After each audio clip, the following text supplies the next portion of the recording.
Breaking news Jaggareddy తీరుపై state election commission serious అయింది. ఆయనపై కేసు నమోదు చేయాలని ఎస్పీకి ఎస్సీసీ ఆదేశించింది. ఓటర్ల మనోభావాలను జగ్గారెడ్డి దెబ్బతీశారని ఎస్సీసీ వ్యాఖ్యానించింది. సంగారెడ్డిలో ఇవాళ మధ్యాహ్నం ఎస్ఐపై ఆగ్రహం వ్యక్తం చేశారు జగ్గారెడ్డి. పోలీసుల్ని తోసుకుని బూత్ లోకి వెళ్లపోయారు జగ్గారెడ్డి. సంగారెడ్డి మున్సిపాలిటీ 34వ వార్డులో హై డ్రామా నడిచింది. కాంగ్రెస్ అభ్యర్థి గల్లా పట్టుకోవడంతో కాకిలపై జగ్గుపై కోపం కట్టలు తెంచుకుంది. పోలీసుల తీరుపై విరుచుకుపడుతూ పోలింగ్ ను ఆపేయాలని జగ్గారెడ్డి బూత్ లోకి దూసుకువెళ్లే ప్రయత్నం చేయడంతో కాసేపు టెన్షన్ వాతావరణం నెలకొంది.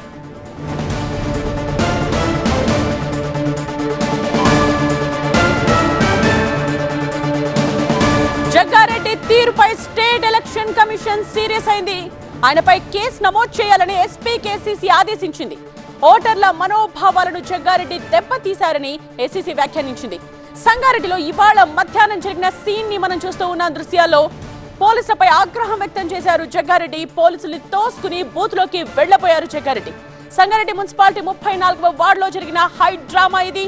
కాంగ్రెస్ అభ్యర్థి గల్లా పట్టుకోవడంతో కాకిలపై జగ్గుపై కోపం ఎలా కట్టలు తెంచుకుందో మనం చూసాం. అయితే పోలీసుల తీరుపై విరుచుకుపడుతూ పోలింగ్ ను ఆపేయాలని జగ్గారెడ్డి బూత్ లోకి దూసుకువెళ్లే ప్రయత్నం చేయడంతో కాసేపు టెన్షన్ వాతావరణం నెలకొంది. ప్రస్తుతం ఈ తీరుపైనే స్టేట్ ఎలక్షన్ కమిషన్ సీరియస్ అయింది. ఈ విషయానికి సంబంధించి జగ్గారెడ్డిపై నమోదైన కేసుకు సంబంధించిన కంప్లీట్ డీటెయిల్స్ మా సీనియర్ కరెస్పాండెంట్ ఎలెందర్ అందిస్తారు. ఎలెందర్,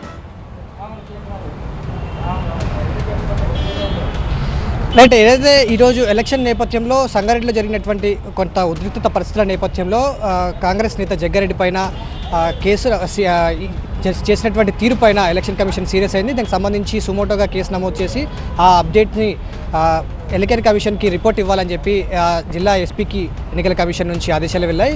సో ఓవరాల్గా ఎన్నికల కమిషన్ ఒకటే ఒక విషయాన్ని భావిస్తుంది. పోలింగ్ బూత్ దగ్గర పోలీసులతో, అంటే పోలింగ్ డ్యూటీలో ఉన్నటువంటి పోలీస్ అధికారులతో కావచ్చు, అక్కడ ఉన్నటువంటి ఓటర్లను ప్రభావితం చేస్తూ పోలింగ్ స్టేషన్లోకి దూసుకెళ్లే ప్రయత్నం చేశారు. అక్కడ దురుసుగా ప్రవర్తించడమే కాకుండా అనుచిత వ్యాఖ్యలు చేస్తూ పోలీస్ స్టేషన్లో పోలీస్ అధికారులతో దురుసుగా ప్రవర్తిస్తూ వాళ్ళపైన అనుచిత వ్యాఖ్యలు చేస్తూ ఆయన దూసుకెళ్ళినటువంటి నేపథ్యంలో అది ఓటర్లను ప్రభావితం చేసేలా ఉంటుంది. సో ఆ అంశం పైన సుమోటోగా దానికి సంబంధించినటువంటి కేసు నమోదు చేసి ఆ రిపోర్ట్ ఇవ్వాలని చెప్పేసి ఎన్నికల కమిషన్ భావించి దీనికి సంబంధించి ఎస్పీకి అయితే ఆదేశాలు ఇవ్వడం జరిగింది. ఇలాంటి ఘటనలకు సంబంధించి ఇంకెక్కడైనా ఇలాంటి ఇష్యూస్ జరిగితే కూడా వెంటనే ఓటర్లను ప్రభావితం చేసేలా ఎక్కడైనా ఇలాంటి ఘటనలు జరిగినా, ఇక్కడ జగ్గారెడ్డి ఒకటే ఇష్యూ ఒకటే కాదు, మిగతా ప్రాంతాల్లో చాలా చోట్ల వాగ్వాదాలు జరిగాయి, తోపులాటలు జరిగాయి, ఒకరి మీద ఒకరు దాడి చేసుకున్నటువంటి సందర్భాలు ఉన్నాయి. కాబట్టి వాటన్నిటికి సంబంధించి అక్కడ ఉన్నటువంటి పోలీస్ అధికారులు ఈ అంశాలపైన సీరియస్గా పరిశీలించి ఎక్కడ ఎలాంటి తప్పు జరిగింది, ఓటర్లను ప్రభావితం చేసేలాగా ఎక్కడ జరిగిన ఇష్యూస్ని బట్టి వాళ్ళపైన కేసులు నమోదు చేసి ఆ అన్ని అంశాలకు సంబంధించి రిపోర్టు మాకు అందించాలనేది ఎస్సీసీ ఆ స్థాయికి సంబంధించినటువంటి పోలీస్ అధికారులకు ఆదేశాలు అయితే ఇచ్చినటువంటి పరిస్థితి.